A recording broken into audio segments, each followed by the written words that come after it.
Welcome back to Learning with a Difference. News headlines in English to speak in the school morning assembly of 8th September. And national news PM Narendra Modi attended the Sansad Karyashala in New Delhi. IMD forecasted extremely heavy rainfall over Gujarat and West Rajasthan.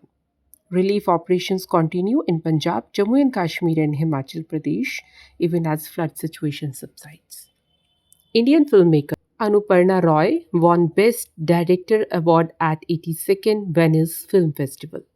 Operation Sindoor demonstrated India's ability to strike swiftly, decisively, and with precision, IAF chief. IAF carries out humanitarian operation in landslide affected Jammu and Kashmir and Himachal regions. And now some international news. Japanese PM Shigeru Ishiba resigned after election defeat. Ukraine strike Rusba oil pipeline in Russia's Bryansk region. Thailand Anutin Chanvirakul took office as new PM of the country.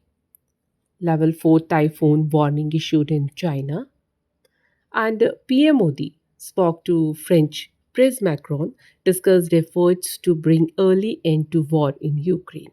Now, some sports news. India won historic men's compound archery gold at World Championships. Central June entered the Leap Trophy final on first innings lead against West John. India to host 28th ITTF two Asian Table Tennis Team Championships from October 11.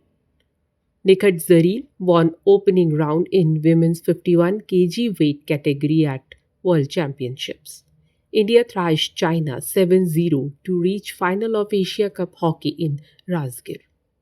Clinical India outplays South Korea 4-1 to lift Asia Cup title qualify for World Cup.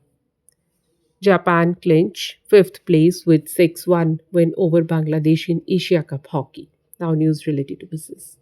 Next generation GST will benefit agriculture sector and farmers, Shivraj Singh. GST Council rationalized rates. MSMEs, e-commerce and logistics to benefit from lower taxes. NLCIL Mines got 5-star rating of Union Coal Ministry. And it's all in news. Thank you.